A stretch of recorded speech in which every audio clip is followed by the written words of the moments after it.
이대로 사라져도 넌 모를 것만 같아.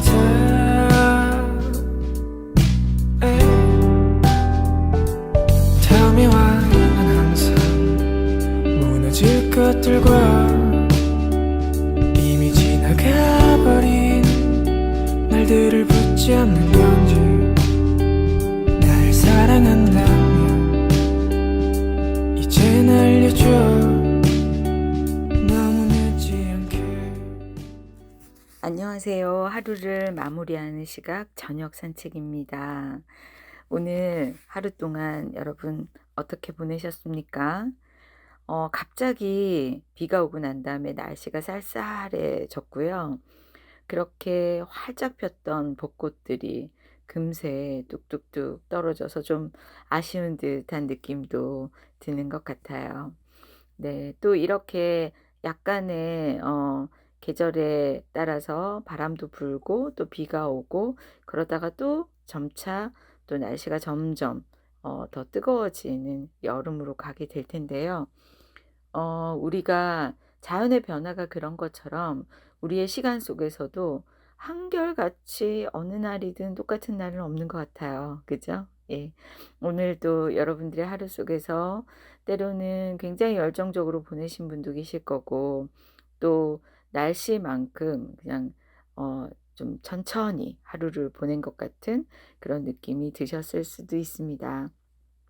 저는 며칠 동안 정리정돈을 하고 또 여러분들과 같이 여러 가지 마무리를 해 나가는 것에 대해서 생각을 하는 시간을 보냈다가 오늘은 친구와 함께 모네전을 갔다 왔거든요.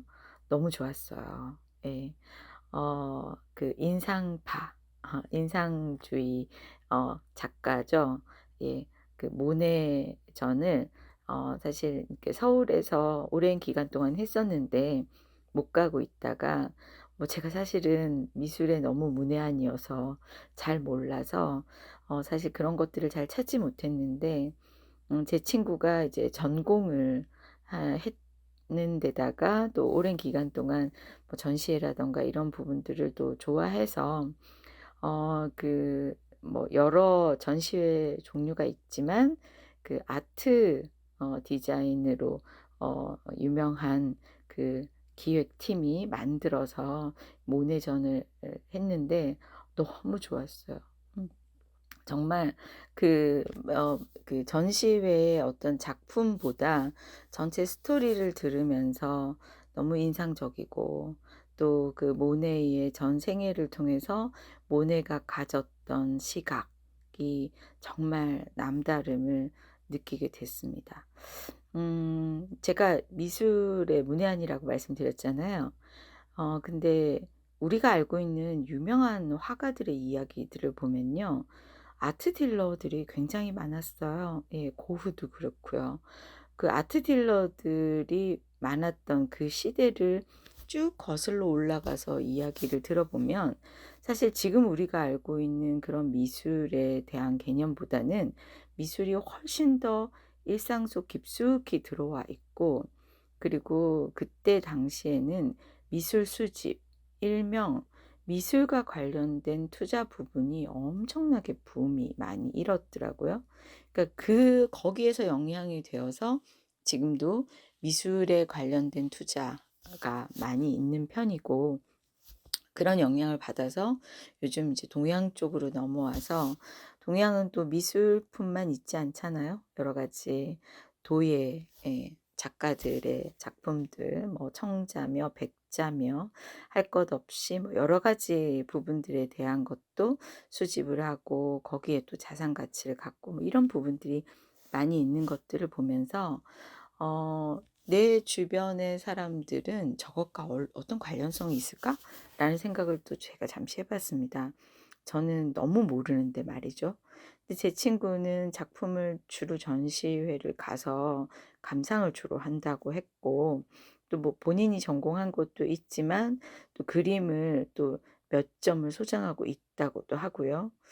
저는 그림을 소장을 하기에는 안목도 너무 없고 또 그림에 대한 여러 가지 애정을 담을 만한 준비된 것이 너무 없다라는 생각이 들었어요. 그런데 친구가 이런 이야기를 하더라고요. "사람들마다 좋아하는 거 있잖아. 그 좋아하는 것을 갖는 게 뭐 자기의 취향에 따라서 사는 거 아니겠어? 나는 주로 전시회를 사." 이런 표현을 하는 걸 보면서 전시회를 저는 왜 가는지 몰랐는데 전시회를 가서 보니까 너무 많은 것들이 와 닿더라고요. 그 말로 표현할 수 없는. 거기에도 설명이 나오지만 설명에서는 다 말할 수 없는 너무나 많은 감정들이 가슴속으로 전율이 되어서 흘러왔고, 사실 저는 마지막에 울었거든요. 모네의 마지막에 그 마지막 작품 전시회에 대한 이야기들을 이렇게 마무리하면서 이렇게 전체 작품들이 이렇게 흐르는데 왠지 모르게 너무 인생에 대한 것, 그리고 예술혼을 불살랐던 모네라는 예술인의 한 사람의 생애에 대해서 많은 것들이 막 가슴속으로 흘러 들어왔던 감동의 물결이었습니다. 여러분 혹시 시간이 되시면 주변에서 진행하는 전시회 한번 가 보세요. 저는 10,000원 주고 갔거든요. 너무 좋았어요. 예. 사실 저는 뭐 영화도 잘 안 봅니다만 영화도 너무 좋거든요. 근데 영화보다 저는 사실 전시회가 너무 좋았어요. 그래서 전시회 갔다 온 날 저녁이라 제 마음이 많이 몽글몽글합니다. 그런 마음을 가지고 마지막 우리 정리정돈에 대한 세 번째 이야기를 해 보려고 하거든요. 우리가 오늘로써 3 일째 정리에 대한 이야기를 나눠 보려고 합니다. 오늘 저는 사지 않는 도전이라는 이야기를 여러분들과 나눠 보려고 하거든요. 사지 않는다는 걸 이렇게 잘못 해석이 될 때도 많이 있는 것 같아요. 무조건 안 쓰는 것. 근데 그건 아니고요. 내가 합리적인 소비를 하기 위한 사지 않는 도전이라는 거죠. 그래서 제가 본 책에 이 사지 않는 도전이라는 챕터를 여러분들께 소개를 드리면서 오늘 하루를 마무리할 때 우리에게 이런 도전이 있으면 어떨까라는 생각을 조심스럽게 여러분들께 전해 봅니다. 사지 않는 도전을 이야기하는데 이 챕터에서는 이 사지 않는 도전이 사실 쉽지 않다. 그리고 우리가 지금까지 이제 소비를 하면서 살아왔었는데 이 소비에 대한 습관을 바꾸는 게 굉장히 어렵다. 그렇기 때문에 여기에는 요령이 필요하다. 그래서 그 요령 10가지를 소개하고 있거든요. 그래서 여러분들과 잠깐 나누어 볼게요. 첫 번째는 대상과 기간을 압축해서 사지 않는 도전을 해보라고 해요. 대상이라고 하면 옷 사지 않기. 그죠? 여러분들이 주로 너무 자꾸 흔하게 소비하는 어떤 품목이 있다는 거죠. 그 품목을 정해놓고 사지 않는 것을 도전하는 거죠. 예를 들면 옷 사지 않기라고 했을 때는 얼마 동안, 뭐 예를 들어 1년 동안, 뭐 이런 식으로.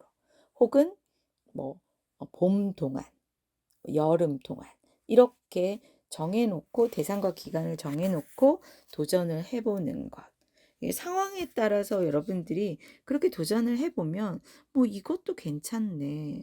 굳이 안 사도 될 것 같은데 라는 생각이 드는 어떤 타이밍 정도까지 여러분이 기분을 한번 느껴보시는 거. 그게 좋을 것 같고요. 두 번째는 자기의 규칙을 만들어서 사지 않는 도전을 한다. 앞서서 말씀드린 것처럼 앞으로는 필요한 물건만 살 것이다. 아예 소비를 안 할 것이다. 사실 그거는 좀 어려운 부분인 거고 필요하다라는 것이 굉장히 막연한 거죠. 그죠? 안 필요한 게 어디 있어요. 모든 물건이 다 필요한 거죠. 그죠? 그러니까 내가 사치를 하려고 작정한 사람은 아무도 없습니다. 다 모두 다 필요해서 소비를 했기 때문에 다만 그것에 대한 기준. 우리가 왜 생활비에 대한 기준을 두잖아요. 나는 한 달에 얼마만 쓰겠다. 그죠? 그 기준에 대해서 우리가 목표를 세우면서 그런 거 하나하나 진행해 나가는 거. 뭐 여러 친구들하고 자주 만나고 식사 약속을 자주 잡으시는 분들 같은 경우에는 용돈 얼마만 쓰기 이런 것도 매우 중요한 것 같아요. 그 용돈에 맞추어서 대소사를 잘 처리해 나가는 거. 그런 부분들도 사실은 가장 효과적인 사지 않는 도전 중에 하나일 것 같고요. 세 번째는 무리한 도전을 하지 마라고 이야기를 합니다. 그래서 무리한 도전을 하지 않는 예를 드는 거죠. 일주일에 하루는 돈 쓰지 않는 날로 지킨다. 이게 사실 무리한 거죠. 하루 종일 돈을 안 쓰려고 아무리 작정을 한다고 해서 정말 긴급한 일이라던가 어떤 상황에 처리해야 될 것들, 그죠? 그런 부분도 있어서는 안 되겠지만 다만 이런 경우에는 가능하죠. 매일 자꾸 쇼핑을 해. 자꾸 스마트폰을 열고 인터넷 쇼핑을 자꾸 하려고 한다던가 아니면 홈쇼핑을 계속 홈쇼핑 방송을 틀어 놓고 계속 사려고 한다던가 뭐 이런 거. 그죠? 그런 부분들은 하면 좋다는 거죠. 뭐 사실은 좀 잘 어울리진 않는 내용이 여기 나와 있는데 6개월간 잡지를 사지 않는다. 요즘은 잡지를 사는 분들이 좀 정해져 있어요. 잡지를 뭐 여성지 이런 거 사시는 분들은 안 계시지 않을까요? 그죠? 우리 여성지는 샵에 가면 너무 많이 있어서 그리고 여성지가 좀 많이 폐간이 됐더라고요. 그래서 잡지라고 하면 예를 들어서 건축과 관련된 거, 음악과 관련된 거, 그죠? 그러니까 특정 어떤 전문가들이 자주 보거나 또 팬덤들이 즐겨 보는 그런 책들이 있긴 있어요.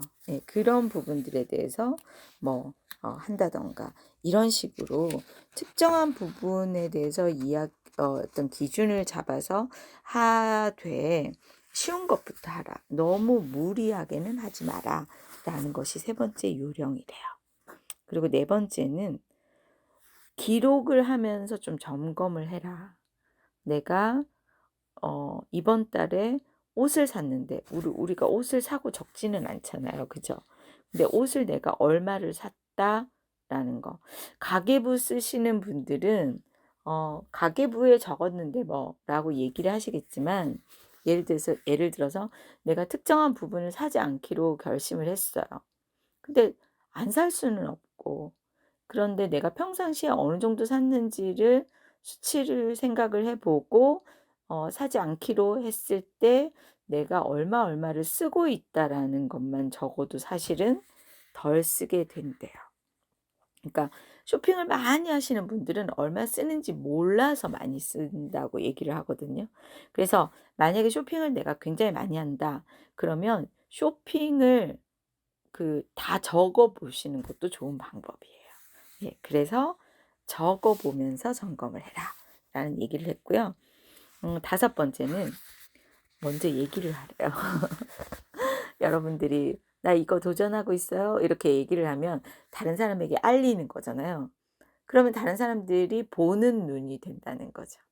너 이거 안 하기로 하지 않았어?" 이렇게 예, 동기부여가 되도록. 그리고 이것을 알리는 부분 중에 하나는 또 어떤 게 있냐면 "야 이거 뭐 사." 혹은 "우리 어디 가자." 혹은 뭐 "이번에 우리 뭐뭐 하자."라고 얘기를 할 때마다 나는 좀 곤란해."하고 계속 거절만 하면 때때로는 오해가 될 수도 있겠다. 그래서 그런 상황일 때는 오히려 그런 부분에 대해서 설명을 하지 않아도 되기 때문에 "나 이런 도전하고 있어."라고 하게 되면 '아 저 친구는 그런 기준을 따라 사기 때문에 그렇구나.'라고 이해할 수 있게끔. 그리고 만약에 쇼핑에 대해서 그런 부분을 아꼈다면 그 돈을 얼마만큼을 다른 데 쓰겠다. 예를 들어서 책을 사는 데 쓰겠다. 혹은 내가 그것을 교육비에 쓰겠다. 이런 식으로. 여섯 번째, 그렇게 다른 일에 쓰는 거 혹은 건강 관리에 쓰는 거. 이런 부분으로 좀 더 진취적이고 나에게 필요하고 나를 개선시키고 나를 개발하는 자원으로 쓰는 것을 또 추천해 주고 있고요.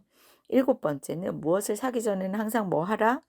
집에 대체할 물건이 있는지를 찾아라. 비슷한 물건은 너무 많은데 그죠? 예. 그러니까 그런 부분들을 찾아보고 확인해 보고 하는 것들 그것을 꼭 다시 한번 점검해 보는 거. 그리고 8번째는 필요할 때 사기. 필요한 양만큼 사기. 사실 이게 누구나 다 그러고 있지 않나라고 생각을 하지만 대형마트를 가서 쇼핑을 하다 보면 그렇지 않죠. 여기 이런 거 있다. 그런데 막 5개 들이 막 그죠? 제가 지금 사실 지금 굉장히 좀 불편한 게 있는데 샴푸를 저는 같은 제품을 오래 쓰진 않거든요. 근데 샴푸가 전부 다 원 플러스 원. 모두 다. 세제가 전부 다 원 플러스 원이에요. 그래서 세제를 다 몇 개씩 이렇게 사두는 거죠. 사올 때도 힘들고. 근데 요즘 안 그런 게 없더라고요. 그러니까 심지어 쇼핑몰에 들어가면 더 많이 왜 그런지는 알겠는데 참 이게 우리가 원하는 적절한 양으로 잘 안 된다는 아쉬움이 좀 느껴진다는 거. 그리고 9번째는 쇼핑의 계기. 내가 언제 쇼핑하지? 저는 쇼핑을 감정이라고 생각을 하거든요.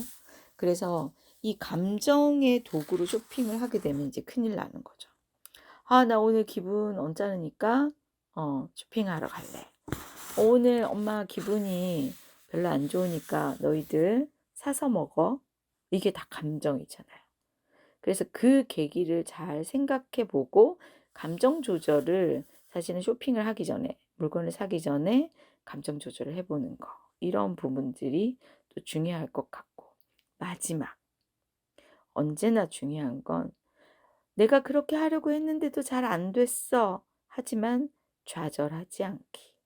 그리고 다시 시작하고 다시 도전하기. 라는 이야기가 제가 오늘 여러분들과 나누고 싶었던 사지 않는 도전에 대한 이야기였습니다.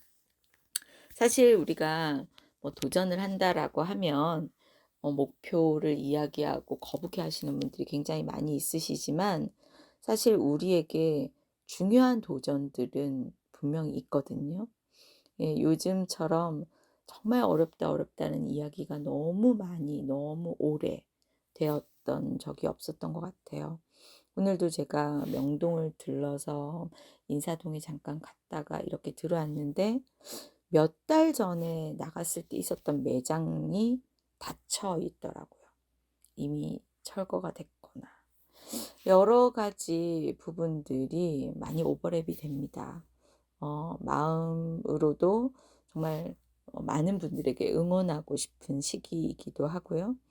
우리가 이런 시기에 어떤 것으로 중요한 것들을 삼아야 될까? 뭔가 대단한 것들을 해야 될 것 같지만 사실 우리의 삶에 할 수 있는 도전, 그것들을 해보는 것은 어떨까요? 이렇게 이번 주는 정리정돈을 하고 우리가 쇼핑을 하고 우리의 씀씀이에 대해서 다시 돌아보면서 하루를 마무리하는 시간을 가져보았습니다. 인생에 대한 마무리 그리고 우리 삶에 대한 마무리를 할 때는 우리가 무엇을 남기고 우리가 무엇을 다 했는지에 대한 것들이 다 알려질 수는 없지만 그래도 우리가 어떻게 살았던가에 대한 만큼은 반드시 족적이 남아 있을 것 같아요. 오늘 하루가 그랬던 것처럼 우리의 삶에 분명히 그러한 날이 있을 텐데 여러분들과 제가 하루하루를 잘 이렇게 성실하게 마무리해서 정말 우리의 인생의 마무리는 더 좋은 것으로 혹은 많은 사람들에게 나눌 수 있는 것으로 또 우리가 살아온 그런 시간들을 또 보여주면서 나누어 줄 수 있는 그런 인생이 되었으면 좋겠습니다. 오늘도 그런 시간 만들어 보시고요. 예, 건강한 마무리 하십시오. 감사합니다. 너의 바다가 될게 나의 태양이 돼줄래 이미 너의 미소엔 햇살이 가득해 It feels like my life 끝없는 수평선을 따라